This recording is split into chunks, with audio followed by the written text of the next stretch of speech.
Ladies and gentlemen, welcome to Group Chat. It is earnings time.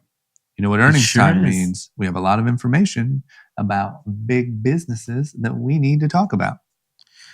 Big money. Some are winning. Some are losing. Losers. We also have two really important things to talk about with the Murthys. Dee is a victim of cyberbullying. I'm fat. Well, see what's happening? He's already starting to lose it and break down and yell things out. He's a victim of cyberbullying. And we've heard a lot about cyberbullying, in the news and whatever. And it's very real. And one of our own has been impacted. So we need to talk about it. It really came out on this episode. And then Anand, is a socialist. Yeah. This guy's full on AOC, tax the rich. Communist. I finally did it. You did it, Tim. Yeah. So we got to talk about that too. It came out in this episode as well. So these are both things that we did not know we were going to talk about. But it seems like, the struggles that the Murthy bros are having in private. I made a vote in private and made it public. You did. And you never know what people do in that voting booth. Exactly. You just never know. 71 million people. Never be too sure. Okay, well, let's talk about it. We got a lot to go over today. Let's go. Cash. Ladies and gentlemen, Group Chat. Cash. It's $1 trillion. Hot. Hey, guys. Hello. It's earnings season. It is. People are earning. You know what that means? It's time for Dee to talk smack on some businesses. You know what I feel like now that we're blowing up on TikTok, it's a little like risky. Like I saw your Peloton TikTok the other day. That thing, it's catching some steam and you're just going in on those guys.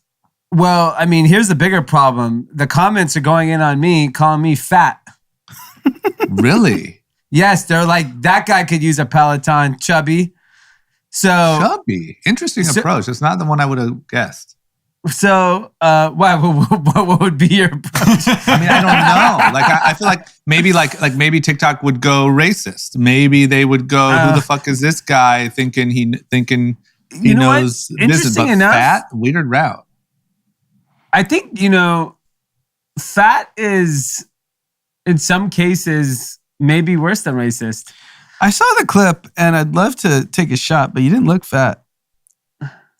I have a fat face. To be like, I have a fat face. That's not really, man. I mean, it's no, a reach. compared to your guys' faces in TikTok, my face looks like bloated, obviously from alcohol, but I mean, that's such a reach. You being a fat person is, look, trust me, I'm the first one that if you were even a little fat, I would love to add my own comment and be like, yeah, fat ass. But, it's just not, I don't know. Like I said, I don't want to be too nice to you here, but that's a weird route to take. Yeah, so the comments were really around, people agreeing on the Peloton, and then a lot of people saying that I need a Peloton. Yeah. It's ruthless. Camera adds 10 pounds. It's probably Jason's fault somehow. I literally think it's Jason's fault. Yeah. Yeah, Jason has a lot of cameras in there. There's 40 pounds added with. Yeah. You know what I mean? Jason, I don't know why you have so many fucking cameras, man. Yeah. So maybe the cameras are just zoomed in too much. I've been trying to tell them, I'm like, yo, because a couple clips, I was like, yo, I got fat face here. We need to. Why aren't the cameras zoomed out? Don't you want to make us look good? Zoom out is my whole strategy. Yeah. That's what Jason says. That should be your production creative strategy too. I see other podcast clips. No one's zoomed in the way we're zoomed in. Our face is real. Yes. That's true. Well, that's what's funny is I feel like just podcasting, you don't really see comments. And then also we've built a pretty diehard audience. So I'd say at this point, most of our people agree with us or think we're funny if they don't agree. Whereas TikTok just exposes you to a whole new world of shit talking. Yeah, I mean, it exposes you to people that say you're fat. Yeah, it's true. A lot of fat shamers on TikTok. Who would have thought? Yeah. I mean, I had a What's up salad with that, last China? night because of it. Wow. Did you really? Yeah. Maybe it's a positive then. I was that nice guy and I was going to get a pizza and a Impossible Burger. And I was like, you know what? I'll have a salad. Everyone on TikTok is calling me fat. So, internet bullying Oh works. my god, this is By how they the say way- teenage girls are affected by Facebook. This is your Yeah, think version. about if you're a teenager, you're a 40-year-old married man with 2 kids, and you care about what people Yeah. say. I'm okay with bullying. I'm okay. If I'm fat, I want to be told I'm fat. Yeah, the problem is when you're not fat. The problem, I think, with you that Dee is having, which is very similar to what 14-year-old girls are having, is when you're Body not dysmorphia. actually. Yeah.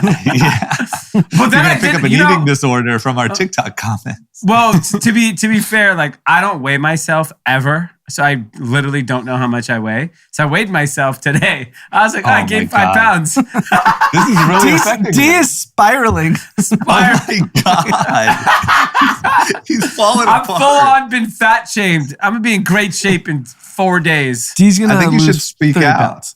I think you should write an open letter to TikTok and say, I've picked up an eating disorder because of Well, your let me at platform. least fully spiral out of control, and then let's make a TikTok out of it.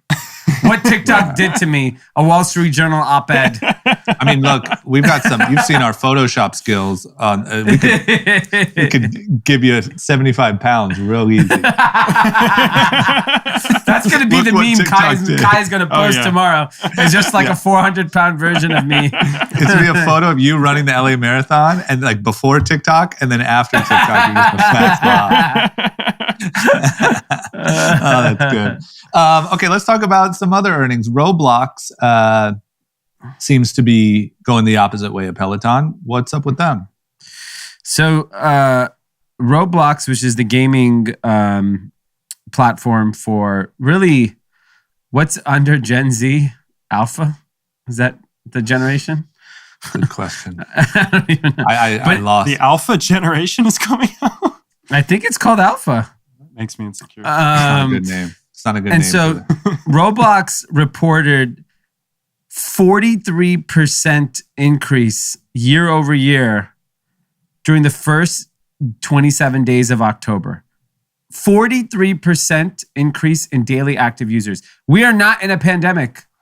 How the fuck did 43% more people start playing video games? I also think it's very clever if it's a CFO or CEO to report October data, which is pretty much why the stock ran up, Yeah, which had nothing to do with the quarter. yeah, So it's great messaging. yeah. And that's part of the skill of being a publicly traded company, to be able to shape the narrative how you want it to be shaped. Yeah. So whether the quarter was super impressive, but they were like, yeah, the quarter was super impressive, but guess what?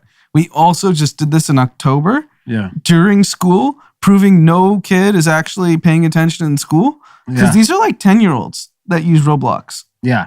But our Aren't schools fully back nationally? yeah, so our friend's daughter, he sent me a video of his daughter. Roblox was down for 3 days. 3 days. October 28th to 31st. 3 days it was down, right? Mhm. Or 4 days. And she walked downstairs and he was like, Daddy, Roblox is down. You know, what are we like? What are we gonna do? Yeah, what are we gonna do? Like, do I have to hang out with you? But I thought that was interesting because it is so ingrained in that like sub 13-year-old kids' daily lifestyle. Yep. Like it's insane. And now the argument could be made that like Roblox is the new Facebook, is the new Snapchat. It is that new platform because that's where these young people, a sub 13-year-old can't go sign up for Facebook or Instagram, right? You can't sign up if you're under 13. If your But don't you parents just click probably a box? Yeah, you just click a box, but your parents Sure. probably won't let you sign up. right? So parents allow them to go on Roblox, and I'm sure I've never been on Roblox, but I assume there's a chatting ability to chat there. And I'm also hearing that it's way more for a gaming platform. It's not predominantly male. Like there are a lot of young women absolutely. on it too. Really? Young girls.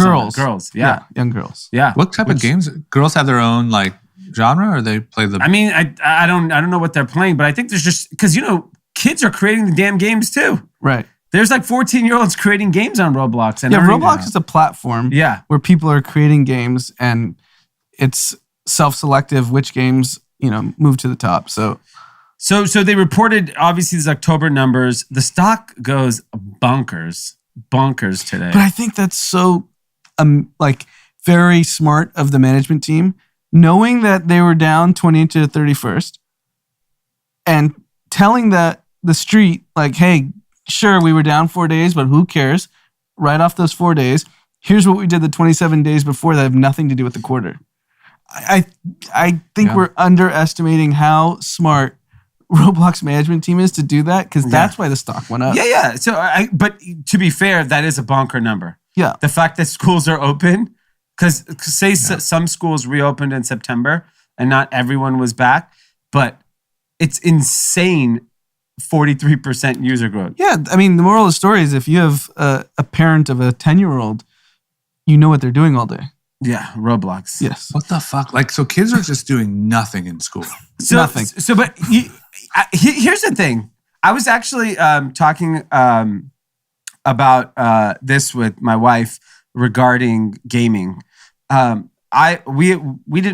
kind of played video games. Maybe you did a little. I played Street Fighter, NBA Jam, but nothing crazy. Yeah, we weren't really video game people, but we were, in a different era, right? Like, I'm sure kids played a lot of video games in our era, but they were stupid. The video games were stupid. They didn't make you think. The kids or the video game? Both. Okay. Most of the kids from our era were dummies, and the video games we played were just shooting and killing and whatever. Yep. Today, the games have gotten a lot more sophisticated, and I think, sure, there's still plenty of your run-of-the-mill shooting and sports games, but there's a lot of games that actually make you think. There's a lot of games that actually make you, analytically use parts of your brain that can help you develop.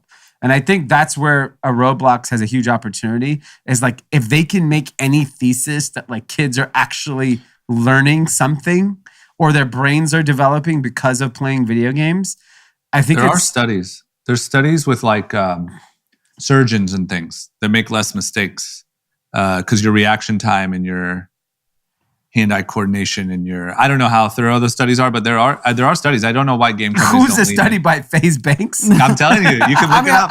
I'll take it a step. It's like playing ping pong in a way, like which is very good for your brain, like the hand-eye and the quick response and the. Oh, no wonder I'm a genius. Fat genius. Genius. There's your title for the show. No, but I'll take it a step further. I think parents of our generation, so we all have young kids, and if you don't embrace gaming, your kid will be the ostracized person in their social circle. So, do you have an example?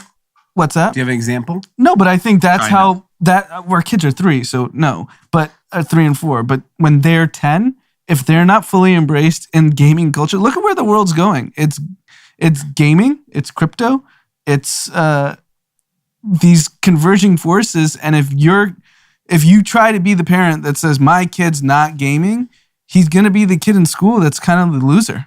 Wow. So what are you guys going to do? Are you guys going to limit the time? How are you going to treat it? I might go. So China? Yeah, I would lean full China, like limitation. But it's similar to like when we were growing up. What would have been the equivalent if we weren't allowed to do what? Play sports? Yeah. If you were the person that wasn't playing sports, you were kind of ostracized. Yeah, you definitely didn't have a community at school if you didn't. And play I sports. think that's where gaming is. I mean, look at Roblox's numbers. The numbers are. It's in the data. Yeah. So I would say that my view on gaming pre-children, I was heavily against it because we didn't grow up with it. And I do have a concern with screen time at those ages. And I think mine is more of like, I wouldn't want them to become sedentary, just sitting around all day, right? Like I want them to have an active lifestyle. Yeah. But knowing, especially my older one, just watching, like we go to soccer and watch how he interacts on the soccer field. I was telling Haley, I'm like, he maybe will not enjoy team sports the same way that I did. I'm not saying being active and playing sports and gaming are mutually exclusive. I'm saying the way the world is moving, if gaming's not incorporated in your kid's life, they're probably going to be the outcast. Is in-person teamwork an outdated skill? Yeah, why do you need it? Or will it be by the time Dom and Miles or Dom and Mav are 18? What are the use cases now? You don't even fucking go to work. Right? I mean, aren't you just going to be building like online communities and your Discord and programming and like you need that like camaraderie you build on the soccer field? Will you need it in 15 years? I mean, I think you'll need it for other reasons, may not be the workplace. Because if the workplace does evolve into this like decentralized, everyone's working from wherever the fuck they want to work, then your digital teamwork skills are a lot different than your physical teamwork skills. So your physical teamwork skills is a reflection of your body language, which you only learn how to handle as you get older, as you experience these community building exercises like sports or going to school. But if you never ever meet your coworker, then your body language is kind of irrelevant, right? Yeah, and plus the skill of building an online community is totally different. And don't you think the person that acquires the skill to do the in-person stuff, because the online stuff is going to be de facto. Like if you don't have that, you're just not part of like society kind of, right? Yeah. Mm-hmm. And so the exceptional people are going to be the people that know how to do the in-person stuff in addition to the online stuff. And it's kind of flipped because when we grew up, everything was the in-person stuff, and it was the nerds who were building tech 20 years ago are now the leaders of society because they were doing what wasn't cool back then. Yeah. So what's not cool now is in-person team building, in-person interaction. What's not cool now is sports. So you should get your ass to start playing sports. And then 20 years from now, Bronny's going to be a trailblazer. No, but I was thinking about it because like I don't see like our oldest, like I don't know if he's going to be he's not very interested. He's 4 years old, so he could change his mind. But yeah, a lot of these things you see as a young person, you start seeing. And I was like, I was telling my wife, I actually think he'll really enjoy video games. Like I think he'll actually take to video games more so than like when I see start working on his shit talking. Yeah, exactly. You know, do like flashcards. Like, okay. Organic Mountain Dew. Just start getting him a taste for Mountain Dew and shit talking. But yeah, I mean, it'll be curious to see. But yeah, I mean, to your point, I don't know if those skills are going to be. No, I think the exceptional people will have it. People in 20 years are the ones who have both. Yeah. And they're the ones who are going to build great companies and be the visionaries. And majority, similar to when we're growing up, majority just like fall in line. Yeah. And you have these exceptional people that do unbelievable things. I'd be scared to send my kid to regular school. These kids are just fucking trading video games and talking shit about girls on their comments on social media. You think that's what they're doing? I don't even know if they're talking to girls. No, I'm just talking like, hey, fat ass, like in the comments. Okay, yeah. You know, like they're just like body shaming and video gaming. Yeah. I mean, I don't think that's much different. We just did it in real life. We used to beat each other up and talk shit to each other's face. Person. Yeah, 100%. Yeah. We used to talk shit to each other, to each other's face. And sometimes someone didn't like it and they punched you in the face. Yeah. Well, look at you now. Now you're a victim of the new age. Yeah, I got bullied as a child. I'm bullied as an adult. Yeah. You dumb TikTok motherfuckers. Real quick on video games, did you guys see that Travis Scott, they removed him from Fortnite? Yeah. I thought, like, I'm going to be honest, I didn't think there would be, like, cancellation type things. But, you know, I mean, that's a pretty... Las Vegas show got canceled. Yeah, so I think it's next weekend. It's Kendrick Lamar. It was supposed to be... this weekend. Was it? No, it's a week from now. Okay. Not this Friday, Saturday, Sunday. The lineup's incredible. I looked at it the other day. Yeah, it's a festival, right? Yeah. Day and night? Day in Vegas. Yeah. Is that what it's called? Yeah, day something. And Kendrick was one night, Travis was one night, and I forget who the other headliners, but it was all the big stars. Everyone was doing it. And I think they replaced Travis with Post Malone. Did I see that? Right? Maybe. Can someone look that up? But no, I think the Fortnite thing's actually very interesting because there's no actually real life consequences for Travis Scott to be in the game. What? There's no mosh pitting in the metaverse. That's like him being canceled. That's what I thought wouldn't happen. the festival stuff makes sense. Festival stuff makes sense given the totally. recency. Yes. Like it does not make sense. We basically should not see a Travis Scott live show for the next 6 months. Yeah, I agree. But And not it's- like dropping him from deals. That just surprises me. Like, what's... So what does I think it's just not impactful for Fortnite. Like, why even be affiliated with Travis who Scott? cares? Because what if it starts snowballing and there's criminal charges? So just get ahead of it because it has no effect on their business, whether Travis Scott is an emote or not. It literally doesn't matter to Epic Games. Yeah. Yeah. So they're just like, why don't we just get ahead of it and cut ties? Okay. Yeah, it's just Also- interesting. It was interesting move. Post Malone is the replacement. Yeah, so Which Post is- Malone. So Post Malone may come up in the next 12 months. He's going to Yeah. catch a few extra festivals. Because there's really in that There's only young person 3. lane. Yeah. Who is it? It's really just Post. I don't even think. So there's- Coachella, Travis is one of the headliners. I don't know which night. yeah, Post again? throw him in there. Post it up. He's calm. Is he? You know what I mean? He's got No, a relaxed yeah, vibe. He's Yeah. barely We saw him. He's playing guitar on a stool and smoking cigarettes. No one's drinking no one's getting beer. hurt. yeah. Yeah, It's a don't safe think show. Okay. Okay. Where'd Next you guys up- land? I didn't hear the last episode. Where'd you guys land on Travis concert? You know, obviously tragic. We definitely covered that. Insane, all that stuff. And I think the thought was, well, I think to Dee's point, like we kind of thought like he'll probably be bigger than ever. Like I think he has to sit out from shows for a while, but we don't think he loses like Nike deals and stuff like that. But I do think, like, look, it's sick, okay? And I don't TikTok this because I don't want to look like it came from me. But some of the thoughts that Dee was hearing at ComplexCon, and I've heard also, is like, damn, like his shows are crazy. Like they're so crazy, people get hurt or killed at them. That he's so big, so entertaining, you know, like. Yeah, It's a because sick by way the to look at way, it, but- it's a terrible way to look at it, and it's extremely tragic. But if there was a Travis Scott show tomorrow, it would be sold out. And be just Defi- as rowdy if it was I allowed. definitely agree with that. But now you have corporations and cities and police departments that may just not want the liability. Sure, I agree. So, Yeah.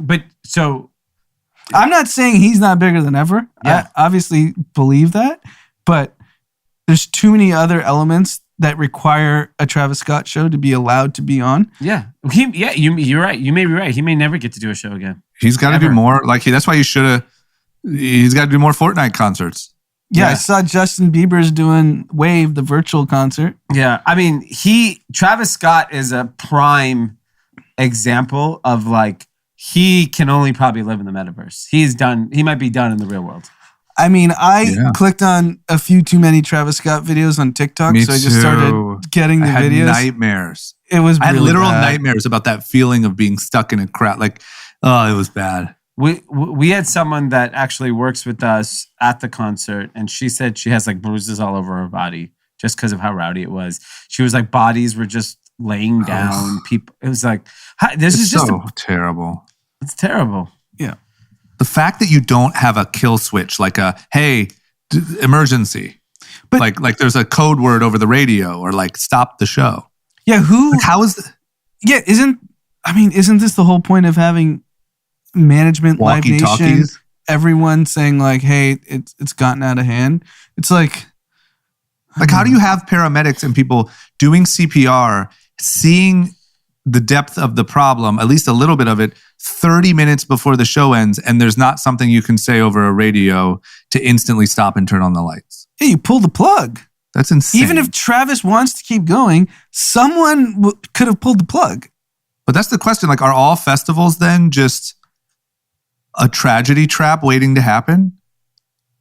Like, did we not know it all these years? All it takes is some Yeah. event like that. Like, what if there was kind of that rumor going around about people injecting people with something? What if someone actually was doing that? There's nothing you can do. You're going to let someone play out their set in the dark with blaring music, so there's no way to help anyone? Yeah, I don't know. I mean, the other option is Well, I think the real problem is that it's happening real time. So information's flowing. You have a security guard on the ground saying, "Hey, this is getting crazy." How does that message get? How does it get to Travis? whoever? Forget Travis, because ultimately it's Live Nation who decides, do you pull the plug or not? Stop that music. Just pull the music. the And lights on? but then if you're wrong and nothing was going on, they're thinking from a financial standpoint, like no one got hurt and we just heard it randomly from a couple security guards. I don't know. I'm just like kind of run through but okay. So if that happens, okay, light goes on, sound gets pulled, everything looks safe. Cool. Restart the fucking show. Sure, that's Yeah. a good point. Yeah, Yep. there's got to Just be a like kill we're switch. taking a 10-minute break. Yeah. The world has changed. Like we can't just, we have to have like new rules. Yeah. Like stop the fucking thing and move on. All Okay, right, I back to know- earnings. Yeah. Back to earnings. PayPal. I would assume just at surface value, PayPal must be the type of stock that's just also crushing it, right? Everyone's online, digital transactions through the roof, absolutely on fire. Not the case. Why? What's happening? So PayPal also had a rough day today. Stock was down 10%, and they're saying they're seeing a softening in consumer spend. They are saying that some of it's due to supply chain, but they also said consumer confidence has weakened with the absence of stimulus payments. Oh, And well, and yeah. they also believe that because of the economy reopening, that more people are doing their shopping in store. So that anecdote, I totally believe. There's definitely a surge at retail. So I think we feel good about that. Consumer confidence, I truly believe, has softened. I do believe that the lack of stimulus, the lack of certainty in the market, like for some groups of people, they're just spending less money. I hope so. I mean, I hope something finally makes sense. Well, I was actually just listening. It was going to be my content of the week on Thursday. Brian Armstrong, CEO of Coinbase, was on the Bankless Pod, which I've talked about many times. And he makes a great point because he lived in Buenos Aires before he started Coinbase for a year. And was basically saying how inflation was rampant at the time there. And inflation, all it does is hurt poor people. Yeah. And rich people, wealthy people have their money in stocks, real estate, like scarce assets. But if you're holding cash, you're screwed. And inflation's here. The prices of everything's gone up. The price to like order an Uber, to go to dinner, everything has gone up. So that's the majority of people. So you can't spend as much. So If the majority of people don't own these appreciating assets, like if you weren't in the public equity markets, the private markets, real estate, anything, which is the majority of people, you're screwed. yeah. And so the PayPal consumer, which is probably your everyday person that's shopping online, their pocketbook has been hurt because they're those people, right? They are the consumer that is their assets are in cash. And so that's why you believe that's why their consumer confidence is low. Yeah, I think, and it's going to compound. Yeah. Well, and lack of stimmy has to be, I mean, Lack of stimulus. huge. And For unemployment. what happens that if the clearing price for an hourly wage worker goes to $20, whatever that venue is, they're raising their prices. Yeah. And you're less likely to go unless you have the money to spend it. I mean, when I was traveling last week, I saw so many restaurants, so many places, from Starbucks to pizza places to places at the airport. We are hiring. We are paying $17 an hour. We are paying $20 an hour just to get people through the door. So, look, ultimately, like on the higher end of spectrum of spending, I'm sure it's all-time high. Yes, absolutely. All-time high. Because right? those are the people benefiting from inflation Yeah. and protected from the inflation that the average consumer is. It's irrelevant. Yes. If something goes up 10%, 20%, 50% cost. I mean, I was reading an article on the backlog of private jet orders. No, because Yes. you have to think about it a little differently, I think, is basically if you're a wealthy person that owns real estate, call it, right? Yeah. If your real estate went up, and what would you consider a wealthy home? Give me a price. 5 million. 5 million. Okay. If your home went up by 10%, it's $500,000. If your cost of buying a sandwich goes up from $10 to $12, it has no effect on you. No. So Yeah. if you own those assets that are massively appreciated, then it's going to get ugly. That's all I'm saying. Yeah. But the person that does not own that $5 million house, that sandwich costing $10 to $12 to $13 makes a difference. Yeah. That's true. Another earnings we don't have on here is Coinbase came out with earnings. Coinbase did. And so I think they were a little soft on revenue, right? Yeah, so they were soft on revenue and higher on monthly active users and higher on trading assets. So the call's at 2:30. We're recording like an hour before. I think just from seeing the first glance is, if I had to guess, if your volume's up and your users are up and you made less money than people thought, it's because you're probably lowering fees. Yeah. So that could mean more institutional investors, because there's different fee structure on Coinbase. If you're an institution, you don't pay that high of a fee. If you're an individual consumer, you pay a really high fee. Okay. So that could actually be a signaling of like, hey, this is actually good for the space. We'll see what the call says, but they've released some slides, and I thought the most like amazing slide that I've seen is basically internet versus crypto adoption. So on the top line, they go from 1990 to basically 2000 to show how many people were internet users at this point, and crypto from 2014 to 2022. And if you look at the pace, it's pacing exactly like internet adoption. So according to this chart, we're pacing at 1998 internet. That's where crypto is. Got it. Which means, like, if you think about how much value creation between 1998 and 2022 in the internet, and if you believe crypto is going to do the same, you're still so you're telling me Shibu's coming back. Yes. The other thing, do you know why I actually think why earnings revenue is soft? Very simple. I'll give you a simple answer. OpenSea in September.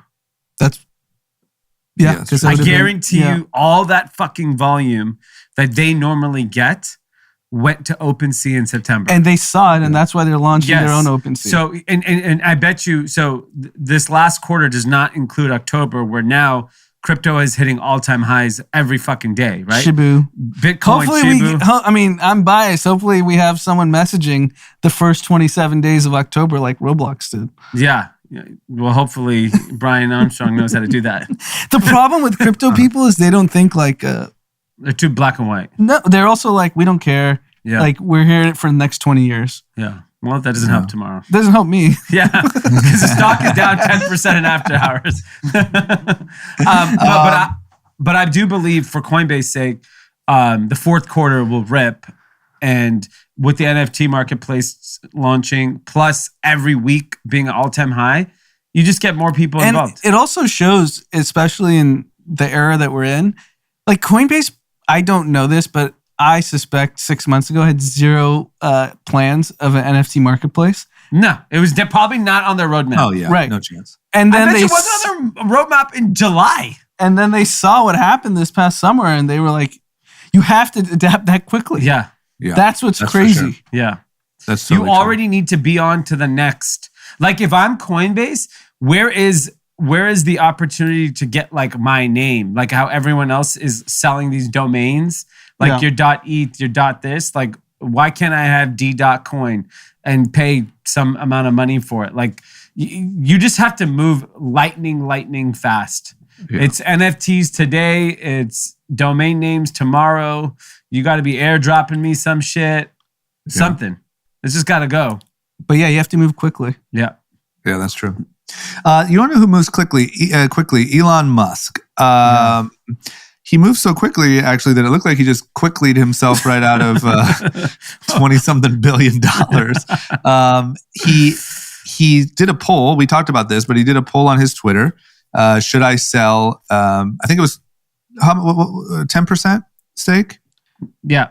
So roughly 20 billion, depending on the stock price. It's in that ballpark. Yep. So should I sell 10% stake of my stock? Go ahead and take it out, pay the taxes on it, because people don't like the billionaires don't pay taxes. Also, like we talked about on the last episode, there was a little bit more to it than that. Meaning, I think we think he finessed a situation a little bit. Yeah. But the poll voted yes, overwhelmingly, really. And then also today, Did you guys vote? no. No. I voted. Yes? You vote Yeah, no? I just wanted to see the fuckery. Yeah. You voted yes? You I don't believe socialist it. animal? Yeah. No, I don't believe That's in why I it. didn't want the karma of voting yes. I Because know. then Oh my one day God, when the I had this capitalist- tax bill. No, Yeah. but I'm not voting yes because I believe that's No, right. you voted. That's bad karma. No. That's bad All tax of a sudden, Mr. Investor here. You know, we should do a poll on our page. Should Anand sell his coupon Yeah. holdings? 10%. I'm telling you, I'm not. Yeah. So I don't Yeah. care what you guys have to say. Yeah. Okay, well, you're an instigator. I wanted to see how far the social experiment can go. yeah, Well, I you're- mean, yeah, we talked about it. Look, he has we a know where tax you bill really looming. stand.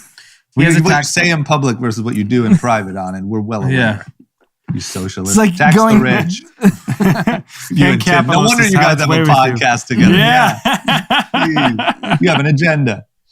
So anyway, so the Tesla stock, went down a little bit today. Do we think that's connected? Is that because people are freaking out? Yeah, about they them? should be. I mean, this guy. But why? I mean, Why do they care? Why would it matter? Wouldn't that Well, better it's just for Tesla? it's a lot of stock. But it's The also guy owns a lot of stock. yeah, and it's just Who cares? to move that kind of equity. If people know he has to sell $20 billion worth of stock, it's just going to be a staring contest. Yeah. What price? Because how many funds can actually buy that? Yeah. And then you also are dealing with Elon. What if he wants to sell another 25% for some other reason? Yeah, he may just think wake how up and good that say, is I for don't even need to own stock to run this company. He might do that. Did He's he sell capable all of his doing- houses or something? Yeah, so what does he need to own stock? I just think like it's so good for Tesla. Like the press and the whole thing. And like if Elon actually sells 20 billion, pays taxes on it, appeases, Tim. Anand and his friends, Yeah. the socialist squad, then you're going to be like, oh, I love Tesla. You're going to see fucking AOC driving around in a Tesla in 6 months. Yeah. Well, either way, this stock got shellacked. Yeah. 12% on a $1.2 trillion I know company. people have made so much money trading Tesla stock, but like for me personally, I don't have the stomach knowing this guy can do anything So at any time. Speaking Yeah. of stomach, talk about this guy who is based out of Singapore, a Chinese man who made $7 billion trading Tesla stock in 2 years. That's a stomach. He has a strong stomach. That Guy, he was doing what? He was doing options over and over and over. What was he So doing? two things he was doing. He was buying short-term call options, and then every time the stock went up and he made money, he bought the actual stock too. Oh So my gosh. he like doubled down and then he tripled down and actually went and bought the stock. And he kept doing it and doing it. He turned his $1 billion into $7 billion. Which the only way you can do that is with leverage. So he was basically risking his life's fortune Yes. for the last 2 years. Good for this guy. I wish someone would really break down his trade. So He parlay betted Tesla 17 times and they all hit. Yeah, exactly. That's a great example of a great explanation of how he did it. He doesn't share his exact trade, but basically he said that he was buying these call options, and then every time the stock went up, he said by middle of last year when Tesla cratered, and there was a margin call, he was basically like levered to the fullest. Like he had the trade. I was wonder zero. what the exposure really was. Because if he made $7 billion, did he have like $100 billion of exposure to the banks? Yeah, probably. I have a friend who told me the other day, a very trustworthy friend, that I don't know how to say this, like a relatively normal dude, not like a crazy rich guy, who bought a Tesla when like they kind of first came out and invested in the stock, and his stock is now worth $2 million. Wow.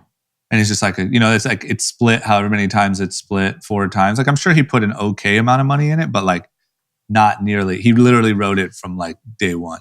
Yeah, and I think there's a lot of people who are like that. It's like Apple, like the OG Apple enthusiasts from like Yeah. the 80s and 90s who there's probably stories of people that have held their Apple stock since the 90s. That's true. And because they're such fans of the company.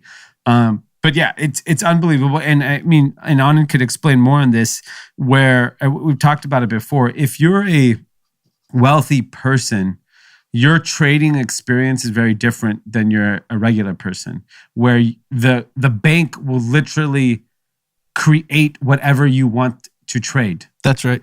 Which is insane. So like, I don't think the average person understands this. So for example, give an example of a trade. So right now, if you go on Robinhood, Schwab, E-Trade, any of the market exchanges or platforms, and you have a view. I think Shopify is going to be $1 trillion company in 7 years, not 3 years.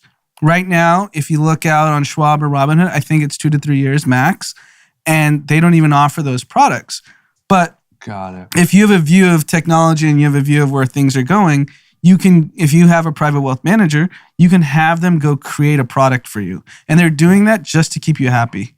And they'll house the risk, they'll go sell it to someone else.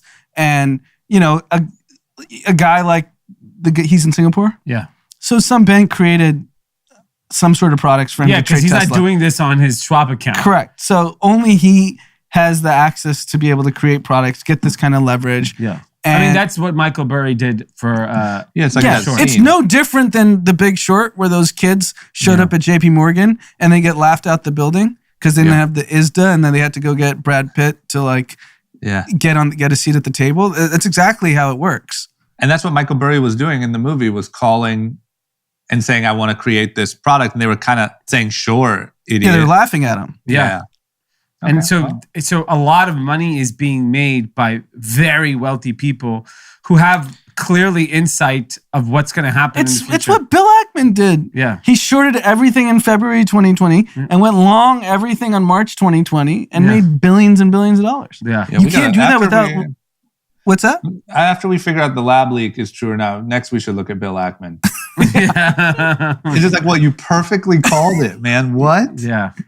Like you That's why he's literally very almost quiet. perfectly, like in hindsight, looking at what the market did, he predicted it almost perfectly. Yeah, I'm long America. Shut the fuck up. Yeah. He did that while we were shutting down. Yeah. He must have been tipped off like, We're going hey, to dump Stimmy. Stimmy, everything's on the table. Yeah. That's the only way you could have that kind of conviction. Yeah, because he risked it all. No one was saying the stock market was going to rip in March of 2020. No one. Yeah. That's true. Yeah. Except Damn Bill it. Ackman. Except for Bill Ackman. Okay, let's talk about another market that's ripping. I would just say, like all the big dogs in crypto. I mean, Bitcoin, Ethereum, we're hot.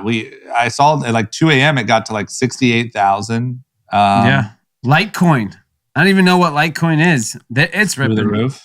Litecoin's we're a great ripping. story. You want to hear a good story about Litecoin? So Litecoin was created by this guy named Charles Lee, who was, I think, the number 9 or 10 employee at Coinbase. Yeah. And he left Coinbase to start Litecoin. But because of his relationships at Coinbase, they listed it. So for the longest time, you could only buy Bitcoin, Ethereum, and Litecoin. So Coinbase was the easiest place to get on crypto. And you know how people think, like, oh, I'll buy the $20 thing, not the $10,000 thing. You know, like that's how a lot of people look at investing. Totally. And crypto ripped in 2017. He sold every dollar of his Litecoin, made $1 billion, and said, it's better for the ecosystem that I don't own this. I think it's a moral dilemma that I shouldn't have this much at stake. I want to think of this objectively. And he made $1 billion and left the space, literally top ticked it. That's amazing. Well, now he bucked It out. sounds like he missed out. He missed out. Well, he probably had a great 5 years. He probably rolled it into some other stuff. I saw a thing, this is super off track, then we'll go right back. I saw a thing that if Bill Gates hadn't sold his Microsoft stock in like 98 or whenever he sold it, it'd be worth like $698 billion today. I mean, look at our margarita drinking friend, Steve Ballmer. He just doesn't sell. He's worth $120. Diamond hands over here. Oh my God. I don't even think he knows he owns it. He's just He doesn't. He's just like, life is good. I don't know. Money just falls from the sky. So what, Anand, anything of note of why crypto ripto or... There's no, at this point, I think it's just momentum. There's no, there was no news in the Let me ask last you this. week. Do you think inflation fears? Or you don't think it really Possibly. matters? Not, No, I don't not think it's enough. nothing to do either. with it. Not enough. I think I just wonder everyone, if like you're... I Like, think is your funds, everyday person that's like, oh, I like saying what you just said, the people who don't own assets are going to be in trouble. Like, do you think your everyday person is saying, like, this is an asset I can... yeah, maybe- I think that's definitely part of it. But I also think every hedge fund is realizing you have to have some exposure to this. Like, who are the greediest people in the world? Money managers, right? When they see something that went from $0 to $3 trillion in market cap, And they didn't participate. they're like, I'm not missing the next $3 trillion. Yeah. So you think it's just this is the process? It's up. Yeah, up and I think you're seeing it's just everything's happening. Like NFTs was like such a great use case that brought mainstream into crypto, and I don't think anyone would have predicted that a year ago, 6 months ago. I mean, I don't know. When did it really start? The summer? August. Yeah. I think like we were saying too, at this point, Bitcoin feels safe. Like it feels completely normal compared to people trading fucking cows and shit. Yeah, it's basically the way Paintings of cows, just to be, or JPEGs. JPEGs, actually cows. Yeah, I think it's basically what you're saying is Bitcoin and Ethereum look like Apple and Microsoft. Yeah. And They do.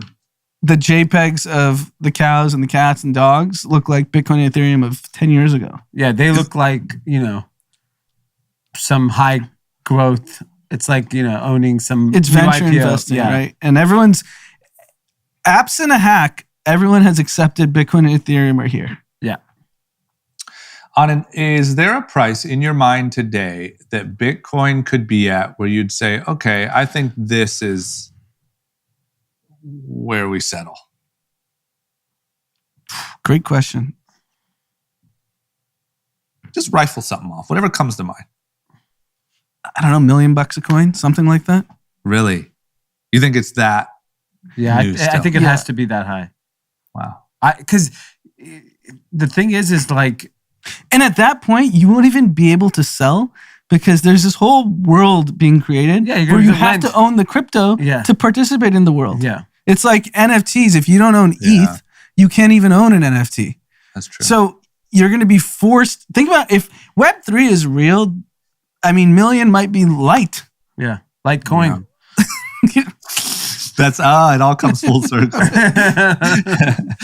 Okay, what about this? This is a jump from earnings, but this just seems funny. Maybe it's not. United Airlines has said that there are 11 U.S. cities it's going to completely stop flying to. Who's getting cut? I mean, I was thinking about this from a perspective of like, what does this mean? So United is cutting. I don't know what other airlines fly to these cities, but Kalamazoo, Michigan, College Station, Texas, Columbia, Missouri, Mozini, Wisconsin, or I don't know how to pronounce that city. I mean, these are just loss leaders. They're sending Evansville, fleets Indiana. of people on them. Pete's not getting home. Yeah, Pete's not getting home. Killeen, Fort Hood, Texas, Lansing, Michigan, Monroe, Louisiana, Pierre, South Dakota, Watertown, South Dakota, Twin Falls. And so basically... That's easy. There's just no way those flights are full, right? Yeah, so there are other airlines still operating in some of these, like Delta is operating in some of these, and there are neighboring cities that will allow people to go to. But like, longer term, it's interesting to think how do people figure out how they get around if like eventually these bigger companies just say, you know what, it's not worth servicing these cities. It is a big challenge. Like, do we become more localized because we just don't do it? Isn't it counter to the whole story we were hearing that all these big city people are moving to these remote towns because it's cheaper? And I think that's too remote. I think we were talking like Austin, Nashville, Park City.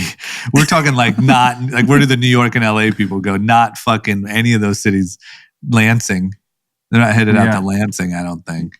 Yeah, I'm curious. But it's interesting that United's making that decision. And I'm curious to see if Delta does follow or Delta says, hey, we're now the king of these, towns. We're going to continue to operate. But I mean, I saw it happen with Cleveland. I go home every year for Christmas and fly into Cleveland. And when I first started coming here, there was like lots of options, lots of airlines. And now it's like only, Continental and United in very weird times. Like it's slowly gotten less and less flights and less airlines direct from LAX. And if you think about the way gasoline prices are, it's just not cost effective to do those routes. Yeah. I agree. And I mean, I when I flew back last week from Miami, I took a 7 or 8 a.m. flight, and it was empty back to LA.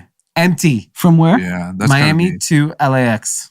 That's weird. Empty. So no one wants That's to really come weird. back to LA. Yeah. That's the trick. How was your flight there? Packed? Packed.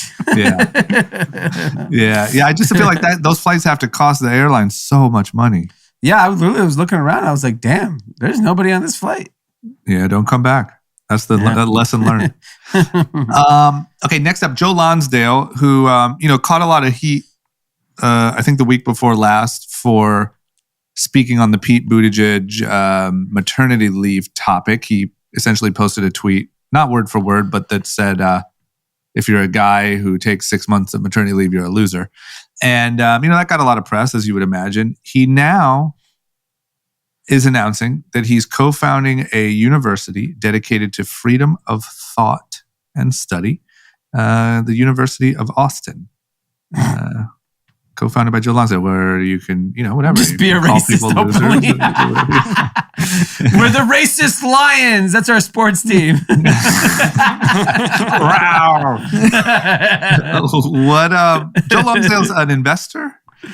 He worked for Peter Thiel early on, and then co-founded Palantir. Got it. He's had an interesting crowd. past. Yeah. Yeah. What do we think here? I mean, it is interesting in the sense of what I've heard is that like a lot of the cancel culture, safe space, all that stuff, thoughts are violent sort of thing is originating on college campuses. So that part of it does seem kind of interesting, but I just don't know that. I'm not sure this guy is exactly the guy. But here's my take on it. He's a billionaire. He's got very powerful and rich friends. He has a view of the way the world in his eyes should be. Yeah. And we don't have to agree with it.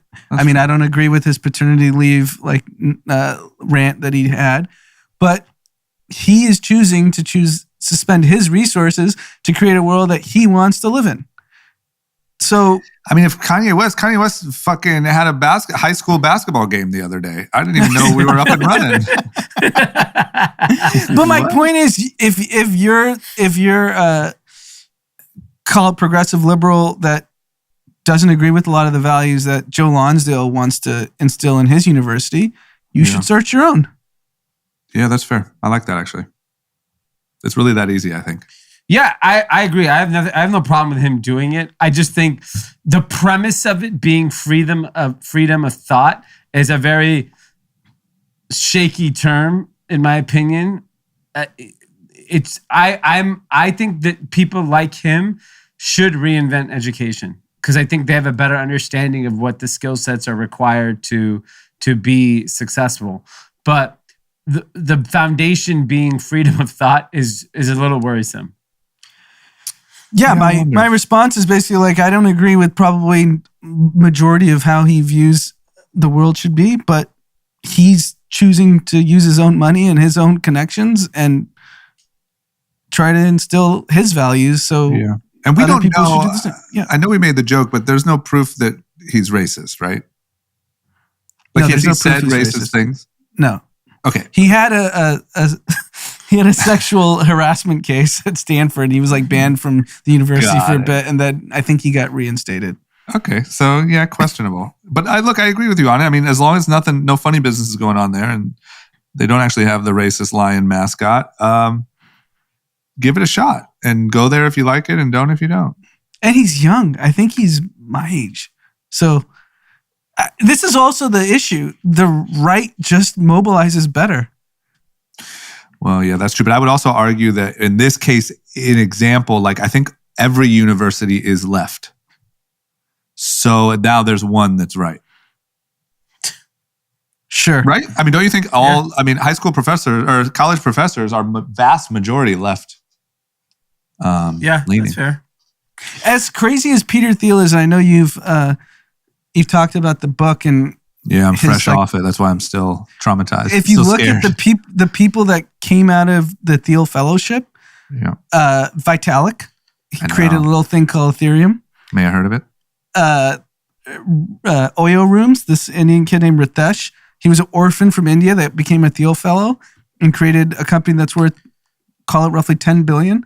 There's a company called Longevity, Ocean Cleanup, and these guys put their money where their mouth is, and they're creating value. True. That's true. Can't be mad at it. And if there's no funny business going on, good for them.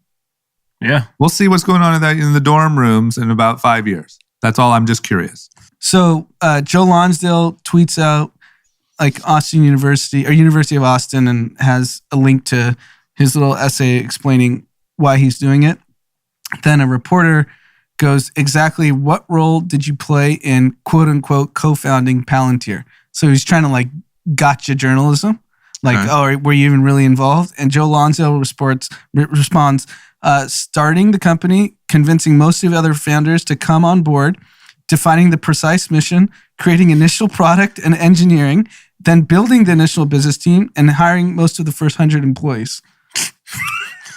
So pretty involved. So you had nothing to do with Palantir. But this is the problem with lazy journalism. Like if you want, but what's the point that you're going to prove by even getting? Why is Palantir even so bad? Who gives a shit about Palantir? We're talking about a school. No, but the journalist is like, you're a fake. You're like, you didn't create the stuff you've already created. Like, why are you getting credit for Palantir? Oh, yeah. That's what the journalist is doing. Yeah. Okay. Well, that guy's an idiot. I would have asked the question, what the hell is Palantir? Yeah, never. If you could actually explain to me what the hell they do, that'd be helpful. Exactly. Yeah. Yep, agreed. Okay, little bit of supply chain stuff going on. Apparently, Biden has talked to the Walmart, UPS, FedEx, and Target CEOs to try to clear up this little supply chain incident. He's the head of logistics now for the country. What do you think? We're going to have some big changes coming down the pipeline? I mean, I think the message that the White House and Joe Biden are saying that like the real challenge, like and politically why this is so important. During Christmas time, everything is going to be very, very expensive, right? And you may not get everything that you want. So when you think about it from a political standpoint, if people don't get the Christmas presents they want, they have a bad Christmas, they can't get something, that's going to reflect in their view of the country, then eventually the view of the president. And I think what they're trying to do is part of this infrastructure bill is hopefully subsidize some of this, hopefully speed up some of the kind of the bottlenecks in the supply chain. But he even said about he literally asked these CEOs, speed up deliveries and lower prices. Those aren't in conjunction. Yeah, so let's just say that's what you want to accomplish, then you have to subsidize it, right? Like you, as the U.S. government, need to... Can you imagine just ask them how Fortune 100 companies get subsidized speed deliveries faster, airline costs, and us small businesses get fucked? That's usually how it goes. That's likely. USA. That's why I voted yes on Elon. Yeah, take them down, tax the rich. Okay, but yeah, I mean, so nothing's going to happen here. No, this was like let's show we care. Yeah, that's because it's an unrealistic expectation. Speed up delivery and lower prices. I paid for it. I mean, you've become Amazon. Why hasn't anyone listened to this podcast for 12 months? We've been talking about this. Yeah. You're coming in at the ninth inning saying like you're down 14-0 in the ninth inning. Yeah. How are we going to win the game? Yeah. Well, your boy's on paternity leave. That doesn't help. Yeah, your head of logistics has 5 more months left on his leave. He's going to show up any professor at University of Austin. Hell no. There's no such thing as a day off. Oh my God, we should actually retweet that and be like, so what's your maternity and paternity schedule look like? Just be the loser of the week, John, because he took a fucking 2 days off. Yeah. Wife had a baby with some complications. Loser. They literally post your picture instead of professor of the month, loser of the month. Yeah, took a day off. Apparently claims COVID. We don't believe it. Oh my goodness. Yeah. Well, we'll see what happens. I mean, at least it's cool to like shed some light on it, but good luck. Yeah. Okay, this is the most entertaining. I'll be honest. I've pretty much been moving my way down our topics, just waiting for this one to come up. And here we are. Jeff Bezos has went viral, I would say twice, 2 different pieces of content in the last week, or a few days. The first one was Lauren Sanchez. They were at what party was that? That was the LACMA Art Film Gala, literally down the street. Oh, it was actually right here. Yeah, on it Wilshire is Fairfax. the big, hot LACMA event of the year. It is like huge fundraiser. It's like the IT event. Like everyone's at it. Okay, so everyone's at it, including Jeff Bezos, lovely girlfriend Lauren Sanchez, and the superstar Leonardo DiCaprio. Leonardo DiCaprio is famously a Popular with the ladies. Popular with the ladies. Thank you very much. And it seems I don't want to get in trouble here. It seems from the look in her eyes and sort of body language that Leo might have been popular with Miss Sanchez. And a clip sort of went viral where everyone was like, damn, Lauren wants Leo. And it was pretty, I will say it was pretty, she was very happy to see him. So that went viral. Everyone started talking about it. It was the first thing everyone noticed about the clip. And then Bezos, which I'm a big fan of, jumped in, I would say Elon style. Yes. And retweeted a Barstool Sports post that said, Leo is Mr. Steal Your Girl with the video. And it was him next to a sign that said like, caution, steep cliff, danger. And he said, come here, Leo, I want to have a word with you. Yeah. So, playing into it, having some fun. Shirt off with his big ass muscles too. Eating pancakes. How do you have those muscles eating pancakes? It's called HGH on an HG. He eats the I loved pancakes, it. they suck them out of his stomach and replace it with protein. Yeah. I love Bezos leaning in. It's great. You Yeah. gotta I mean, lean in. Because everyone was making fun of him, so why not just lean all the way in and just be part of the joke? yeah. And Yeah. I think that is something that Elon Musk has, I think, retrained the public facing CEO or these public figures is like, if you're not part of the culture, then they're against you. Well, Bezos kind of did this when like the dick pics and stuff. Yeah. He leaned all the way in and wrote the essay. Yeah. Like, you have but I would've everything loved on to me. see- No, He but did, I like, would have loved to see like a meme, Yeah. a dick pic meme. yeah. He Imagine would that. I have, think You'd be he's like, "Fucking figuring Jeff." it. He's Yeah, he's figuring it out. Yeah, He's he figuring is. it out. yeah, exactly. Like he should have done it as a meme. He would have been more impactful. He was still CEO then. Now he's not CEO. He Yeah, can maybe be Elon stepping just- down. I know Elon Yeah. just is that's incredible. true. Maybe Jeff stepping down has gave him a little bit more, like felt like he could take some more social risks. Yeah, I agree, and I think it's for his image. It's incredible. It's like the same thing Bill Gates should be doing, and that's how she should be communicating. So like 10 years ago, you're Bill Gates, you go on 60 Minutes and you go tell your story, and that's how you communicate it to America. Yeah. not Problem is, today. you go to 60 Minutes, it gets cut up into TikTok clips and says, this is all conspiracy. You're full of shit. You're trying to put microchips in us. You're trying to own our food and the farmland. But instead, if you communicate this way, like Jeff Bezos just set himself up now to be a part of the culture. So when he wants to get a message out, he has that opportunity. Yeah. Yeah, flawless. And the fact that he retweeted Barstool, like I would say, we joked, well, I guess we weren't joking. Mark Zuckerberg should let us take over his PR strategy. I would say if we were consulting for Bezos Inc., this would have been on our playbook. This definitely passes the group chat Great. PR. Yeah, I agree. Absolutely. I love it. Okay, let's go to As Seen on Social. Dee, what have you seen on social media in the last week that everyone needs to know about? So one of the shows that I got obsessed with, like probably 18 months ago, 2 years ago, our friend Sid Shaw was like, "You got to watch Yellowstone. You got to watch Yellowstone." So What I is think Yellowstone about? So it was pre-pandemic. It's with Kevin Costner, and it's about basically this in Yellowstone, the park. This guy owns like this crazy ranch piece of land that it's just literally like the Wild Wild West. It's modern times. It's everything from developers trying to buy it to build hotels to golf courses to just the ranch lifestyle. And like, I'm describing it poorly. It is a fucking incredible TV show. Really? Like unbelievable.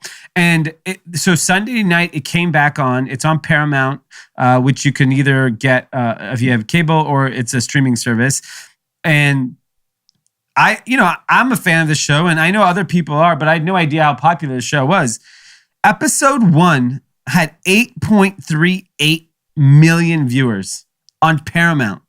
That's insane. They messed up. They should have said 80 million. 80 million. Yeah, come on, go Netflix would have said 80, right? Yeah. I mean, checking.